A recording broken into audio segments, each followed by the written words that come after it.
Huh? Is Fischl waiting for us? The time has finally come. Though it brings main Fräulein no joy to do so, there is something she must announce to the assembled populace. My loyal servants, one must bid you adieu till such time as I beckon you once more. Though we have faced many trials and tribulations together, you have all shown commendable courage in the course of duty. I feel a breeze now blows upon this place, and I feel that it blows in your honor. What? You're just gonna bail on us? With the arrival of this giant meteorite, many more people have succumbed to the slumber. Strong as the soldiers may be, they are struggling to cope, and there is demand for volunteers everywhere we turn. Main Fräulein and I shall tend to the victims on the soldiers' behalf.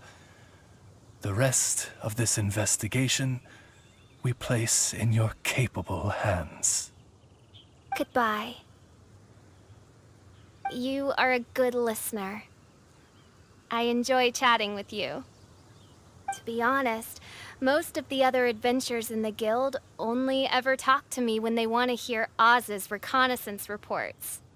This little journey we had, it was a great adventure. I'm just sorry that it has to end so abruptly. Huh?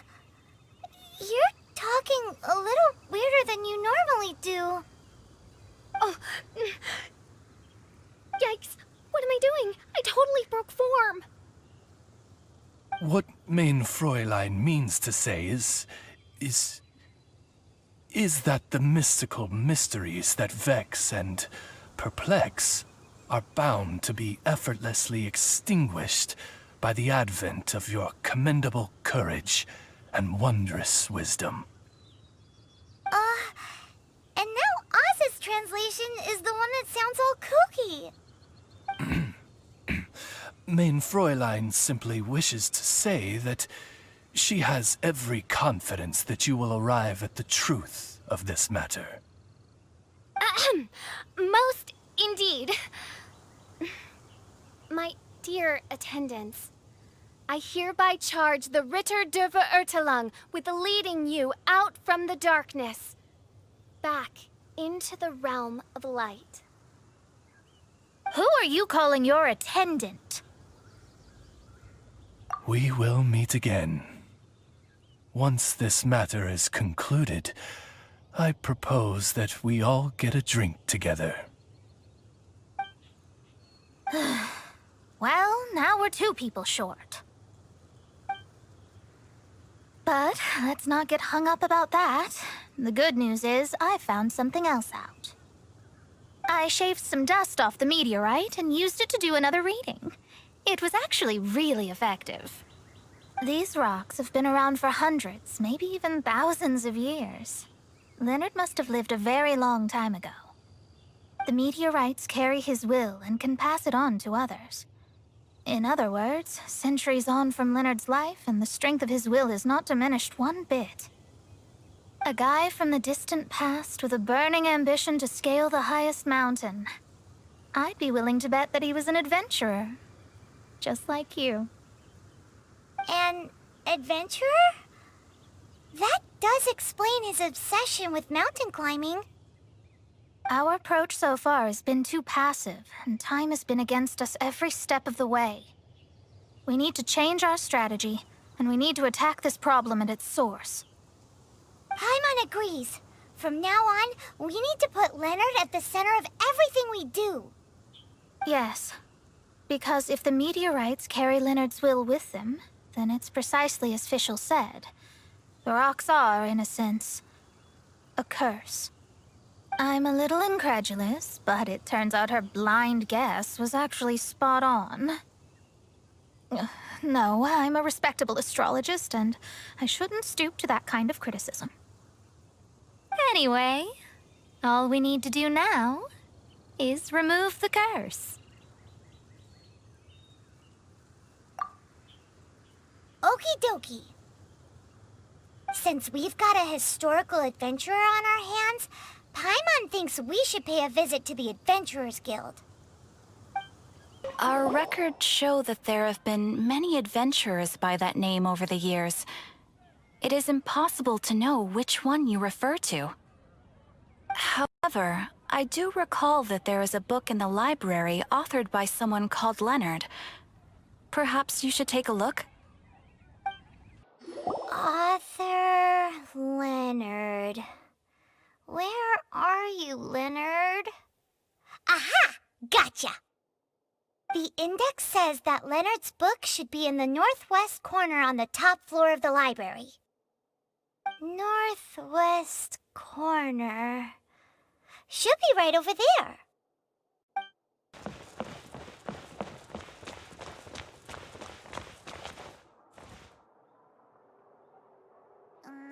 Gusha Biat?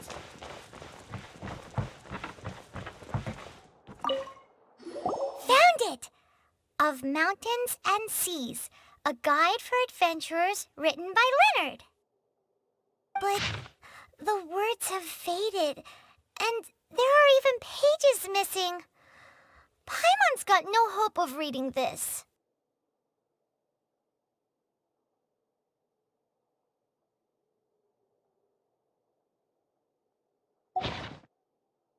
Darn. Maybe we're just wasting our time on this one. Oh, right! Yeah, Mona! She might have a better idea.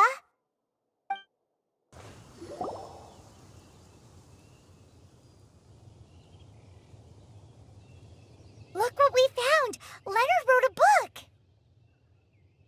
Ooh, let me see.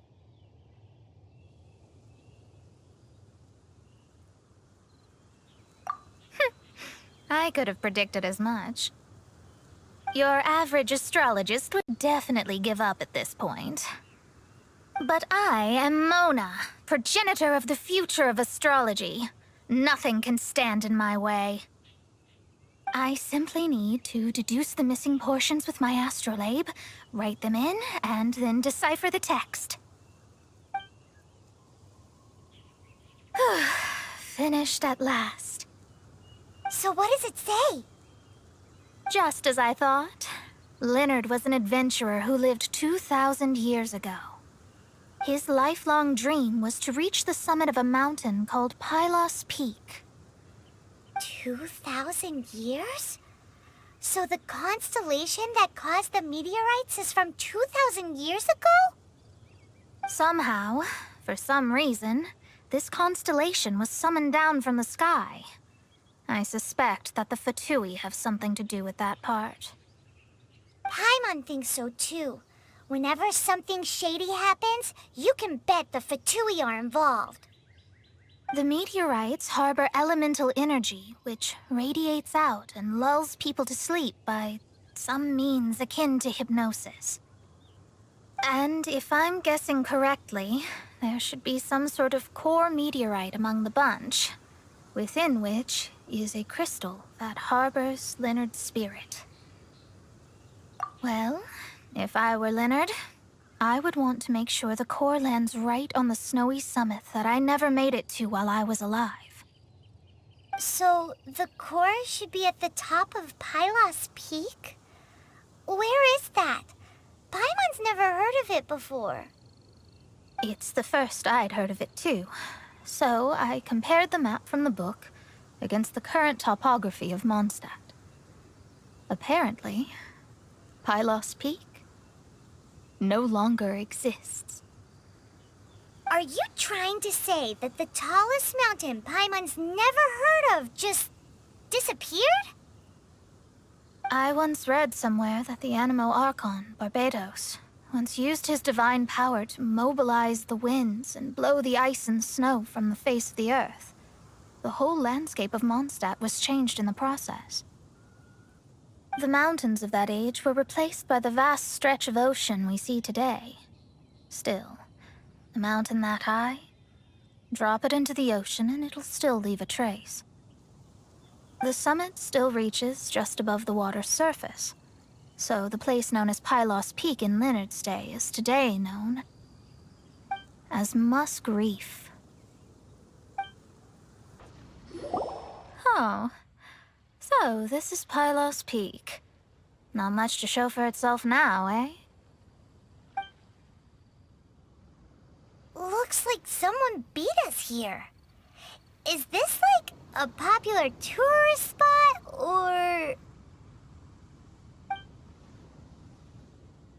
Ah, it's you! Huh? You again. Look at the state he's in. Was he in that dream just now? He managed to extricate himself from the dream on his own strength? How is that possible? Just because you are powerless to do something does not mean that I am. You're too late anyway. I finished my research. We knew it! This was all a dirty trick by the Fatui! Save it! No more fun and games for me today. I'll come for you when I'm good and ready. You entered the dream they've all been having, didn't you? How much do you know about Leonard? Leonard? Who's Leonard? Whatever. I have bigger fish to fry. I've discovered something far more important and far more terrifying. What? The stars, the sky, it's all a gigantic hoax. A lie. The stars are a lie. What are you talking about? Is this some kind of astrological debate between you and Mona? Because if so, surely you can come up with a better argument than the stars are a lie. Seriously, who's gonna fall for that one when you can just lift your head up at night and see them up there twinkling away? Oh, you are so naive, it kills me. Still, can't really blame you. After all, I used to believe the same thing myself. Up until a few moments ago, that is. A few moments ago? You mean... Look, I really don't have the time to do this right now. What was the Jester thinking? He must have had some inkling of what we might discover on this mission. Would it really have been so difficult to give me a little forewarning? Or maybe he just wanted to give me a fright. Time for me to go out and find the truth. So long, suckers. Oh, can you believe that guy? He calls us suckers and then he just trots off. No one disrespects me. No one! Ugh. Time to show them what you get when you cross world-class genius with pure, unadulterated rage. Wow, you fought so fiercely. Told you. That's what happens when you disrespect me. You bet I am. Paimon, you agree too, right? Did I show those Fatui who's boss or what? Sure did. Without you here, those guys would have caused us a whole lot more trouble. See? How do you like that, Harbinger? Scumbag. He seemed genuinely shaken, though. I don't think he was lying. I was always taught to talk about the false sky during astrological readings. Could there be more to such phrases than I have been led to believe? I digress. Come on, let's finish the job we came to do.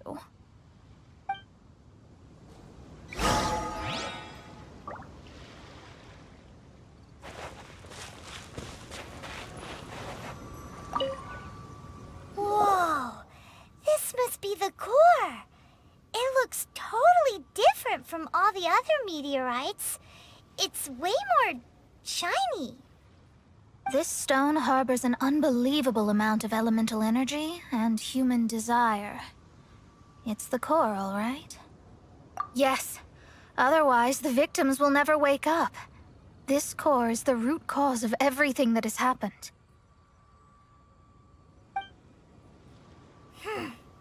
Do it.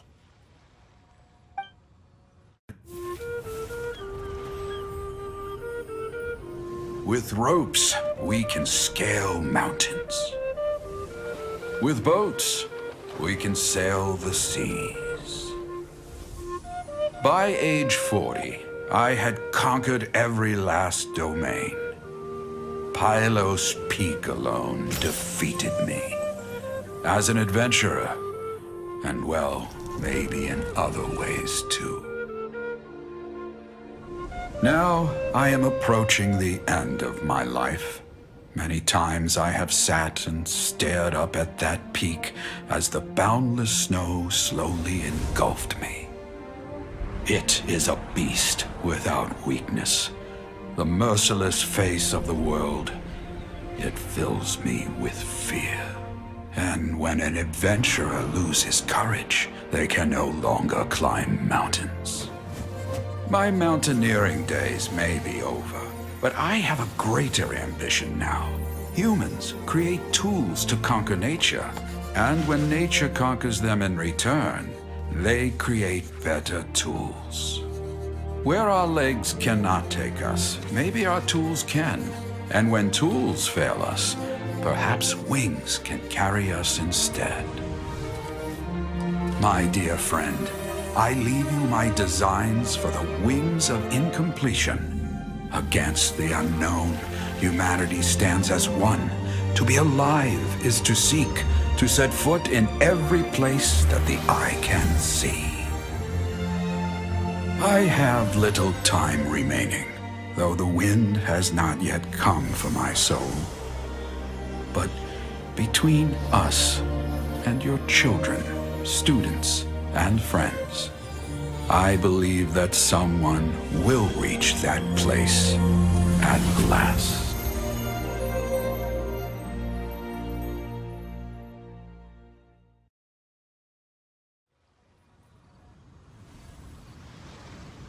Wow. Well, that was unexpected. Who would have thought that human will can survive in the skies for millennia on end? Astrology really is an incredible thing. What makes you say that? The ability to communicate with the stars can give you access to all the secrets from throughout human history. Though, of course, very few astrologists ever reach that level. What's with the formal tone all of a sudden? And speaking of formal tone, what is the deal with that girl, Fischl? She's a curious one. Paimon thinks so too. She's so... how to put this? Yeah. Although, if you think about it, seems she was right all along. Is she one of these people who uses the wrong method but still gets the right answer? You may well be right. Even so, Paimon thinks that the most surprising thing of all was how Pylos Peak turned into a teeny tiny little island. A mountain of yesteryear now sits as an island in the sea. Almost anyone from Mondstadt could reach it now, just by jumping in a boat. In other words, everyone can climb Pylos Peak now. Do you think Leonard would be happy about it? The situation with Pylos Peak might be a bit of a shock. But now, with the help of the Animal Archon, the people of Mondstadt are able to glide. With wings, people can travel further and higher than ever before and explore new and unknown places. The victims should finally start waking up now that we've dealt with the core. And we have finally finished our commission from the Adventurers Guild.